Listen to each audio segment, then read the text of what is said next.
Good afternoon, Falcon fans. It's Tuesday afternoon, and just was going to come real quick. If you follow our page much, you know that we released a mock realignment, and this is a fun time of year for us to talk football, especially as Falcon football fans, because normally there's not a lot of action during this time. Football season's been over for a little while. We're in the midst of basketball season, which is an exciting time for both the Falcons and the Lady Falcons, as both are having great seasons. Actually, the Lady Falcons can lock up a playoff spot tonight with a win at River Road, and I'll be bringing you those games live from River Road. So tune in. Girls start about 6:15, and the boys immediately follow. And the boys, the reason they're not ready to lock up a playoff spot is just because basketball is one of those sports that girls start before boys, and so they're a week ahead, and so boys won't be far behind, but both looking to get big wins tonight on the road at River Road. If you can, come out and join us. The gate tonight is all being donated to the Dalhart High School principal Scott Wright's family. And if you did not hear the news, last Tuesday he passed away in a car accident on the way home from Dalhart's game in Tulia. And so just our thoughts and prayers go out to the Dalhart community, to the family, to everyone involved. Just a very tragic situation there. So come out tonight and support if you can.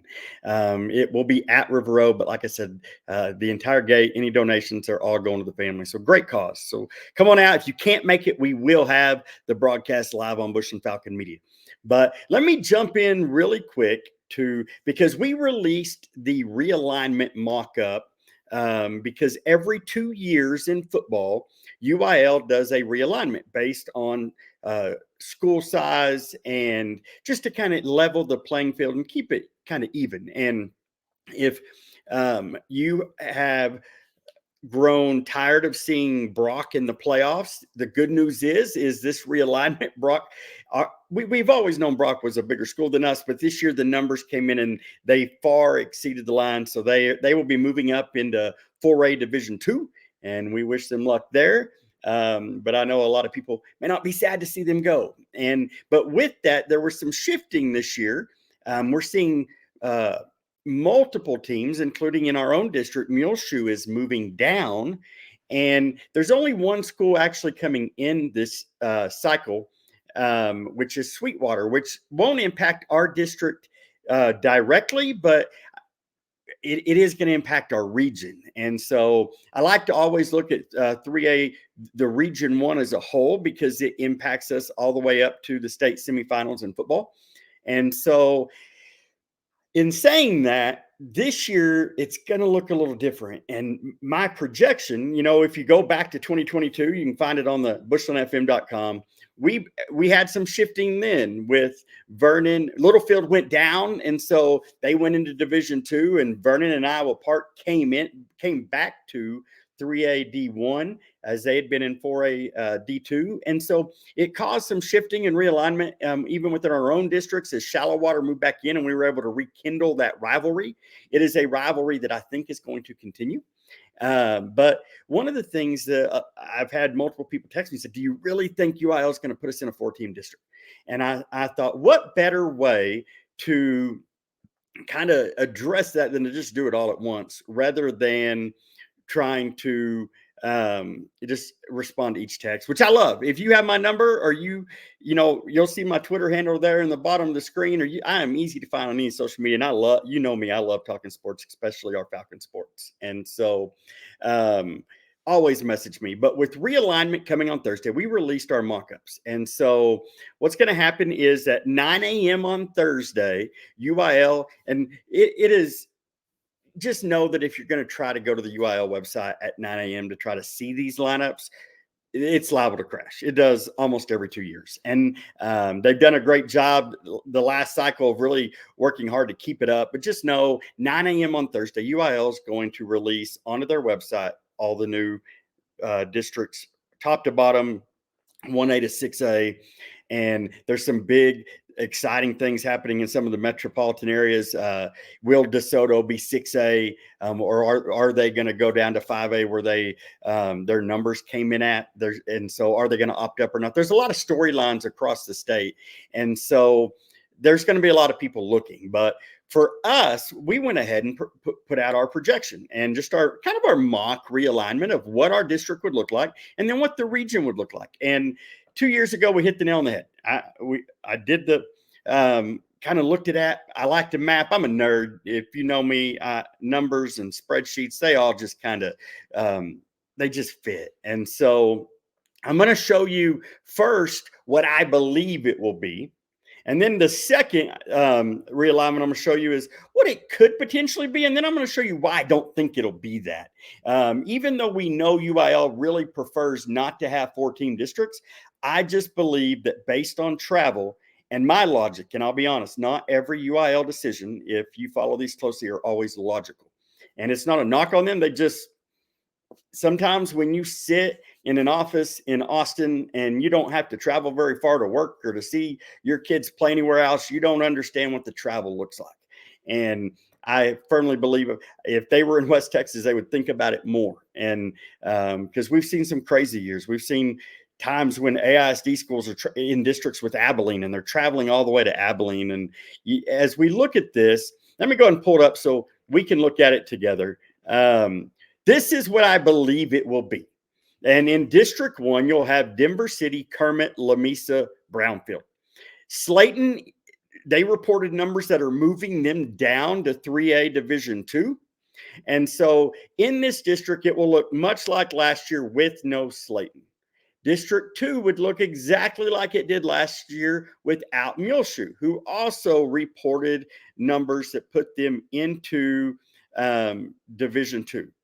District 3 going to look pretty similar, except for they're going to be moving in Sweetwater. And this is just the logical landing point for Sweetwater. Puts them right there with Clyde and Jim Ned and some of those that are right there in that vicinity. It does make this a 6-team district, which I think no matter what, this is a 6-team district. District 3 to me is a lock. You look at that, it's hard to move any of them anywhere else. And so when you look at that, to me, that's as much of a lock as you're going to get.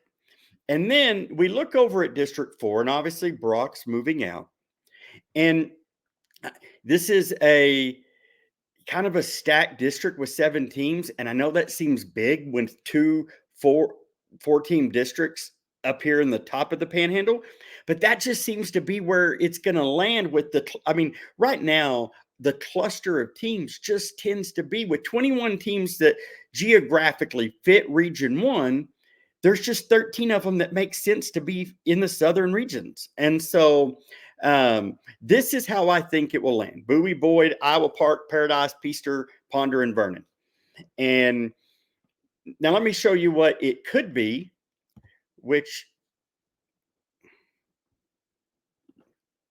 here we go. Option 2. This now balances out the numbers, which we know sometimes that's what UIL is looking for, and they're going to do what UIL does. And if they do this, it would be Denver City, Kermit, Lamesa, Brownfield, Shallow-Water. That kind of sort of makes sense for everybody involved there. Not a big deal. And in District 2, it brings Bushland, Dalhart, River Road. But what it does is it brings Vernon and Iowa Park into District 2. Now, historically, we have spent a cycle in a district with Vernon and Iowa Park. And I'm going to show you why in a moment when we start talking about the mileage and we really break it down, why this doesn't make sense. And I know that sometimes we think, oh, well, football games are on Friday nights. Mileage isn't always that big of a deal.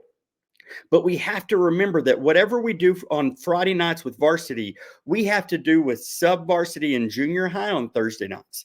And so travel really begins to become a big thing because that's a hard thing to have people travel a long way. And let's be honest, in West Texas, we already travel a long way. There are some trips that are just long. Shallow-Water Bushland, Shallow-Water Dalhart. Some of those trips, they just get to be long.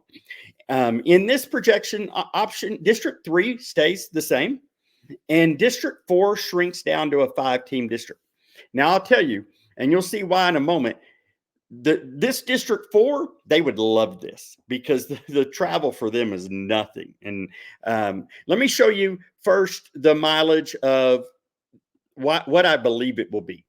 And as you'll see, in District 1, Denver City, Lamesa, Brownfield, these are averages. So what I did was I took every trip that you would make within your district and I averaged them out. They're all going to be roughly a 1 hour trip. Kermit's going to go the furthest, which is 102 miles. Then you go over to District 2 and you have Bushland. We're going to travel about an hour each way if you can average 70 miles an hour. Dalhart's going to got 112, River Road's at 75, and Shallow Water's at 142. And I get that. That's a lot of travel for shallow water, but that's what they've done the last 2 years, and it seemed to work. District 3, pretty balanced. Jim, Ned, and Clyde have a little advantage over everyone else, but all of that, once again, pretty reasonable travel.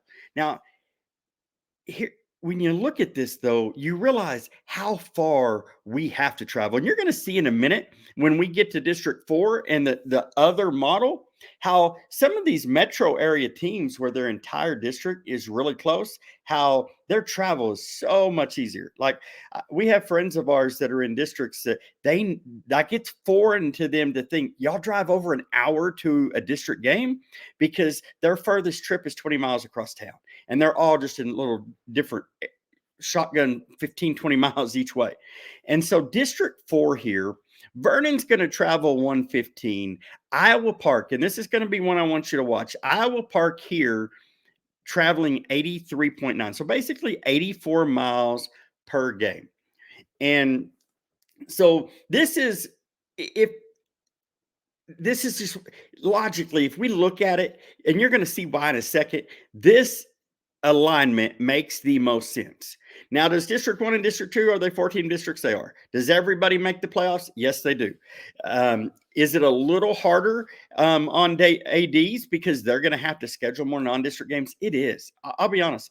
14 districts really are not beneficial to anybody outside of the fact that everybody gets a playoff game. But sometimes, as we've seen, when we've been paired up against some 4-team districts, that 1 versus 4 matchup can get out of hand fast. And so, but we also see times where, like last year, where District 2 puts 4 teams in the playoffs and we all 4 won. Our 4 seed beat the 1 seed. So I don't want to do away with 4 seeds. I'm not saying that that's a bad thing. I'm just saying that sometimes it is, realistically, it is better to have 5 and have some competition for that 5th spot.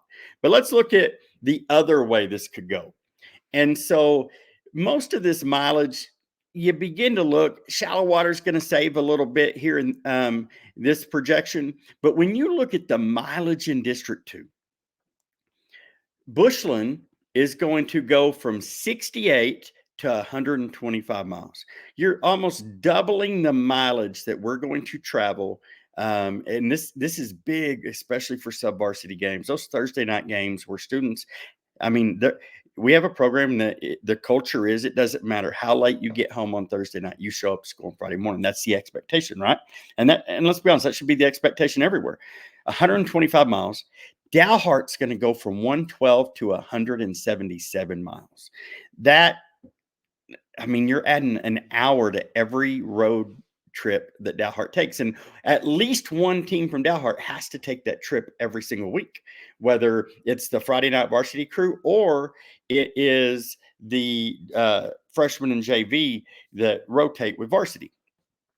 And if it's the Friday night crew, that also means that your 7th and 8th graders are traveling as well on Thursday nights. So you actually have 2 groups traveling every week when varsity goes. And so River Road, they're going to go from 75 to 125. Once again, adding almost an hour to every single road trip. And then the big one, and this is really the differentiator, because I believe you've got to keep Iowa Park and Vernon together. It's the only way to get them a reasonably close home and home trade-off. Iowa Park goes from an 83-mile average trip in District 4 to a 194-mile average trip in District 2. And I know they've done it before. I know that that's something that UIL has been part of. I just don't think they're going to do it. I truly believe that when they look it up now, here's the thing, and look at District 4 now. Like Boyd's average miles to trip is 27. Paradise's is 28. They would love this alignment, but it just doesn't make sense for the Panhandle. And the vast majority of these schools, especially the ones in District 2, that if you were to build District 2 like this, you have Iowa Park students going from what would be about an hour and 15, maybe hour 20 trip on average to almost a 3-hour bus ride every time they take a district game. And that just, to me, logic. I believe that on Thursday morning, when UIL comes out with their alignment, that it's going to be this. And once again, that alignment will release Thursday at 9 a.m. Obviously, you can count on the fact that not only will we release it, probably going to do a whole realignment show, kind of look at what the region looks like. But that kind, if you want to dig in some more and you want to see these, obviously you can screenshot this. They are on bushlandfm.com, and there's an article there that kind of gives you a little bit of explanation. But I thought this would, if we just sat down and break it down and really look at what district's going to look like for the next 2 years. I have a sophomore, so this is going to take Parker's class through their senior year of football. I believe that this is what we're going to be looking at for the 2024 2025 football seasons. Could be wrong. UIL is known to throw some curveballs and could shock us. But if I was a betting person, which I just think this is where we're going to land, and I'm excited about it. I'm excited for a couple reasons. One, because if this is where we land, I think it's a good balance for Bushland travel wise. Yes, it's a good average hour trip everywhere we go. But it also keeps that rivalry with Shallow Water within the district. I think it's good. Two fantastic programs that really hang their hat on being hard workers and doing things a certain way and having a standard. Dalhart, y'all, is, we all know, is man, they are just up and coming. Kyler King and that crew, man, they're going to get the work done, and never sleep on River Road, because I'll tell you, they may have had a down year or two, but we've seen some pretty good River Roads teams coming through there, and Coach Welps and his crew, they'll get that ship righted, and they're going to be a team that's going to sneak up on some people on Friday nights. And so but it's a good district. River Road's one of those natural rivals with us. Dalhart too. They're just down the road. So many of our boys are friends, but yet it's fun to watch them get out there and do battle. And so hope y'all can make it out tonight to River Road. Come join us. Lady Falcons start at 6:15. The boys will be immediately following. Lady Falcons looking to clinch that playoff spot tonight, like we mentioned earlier. And then be on the lookout Thursday afternoon, as we'll have a realignment special coming your way. We'll talk to you soon. And as always, go Falcons.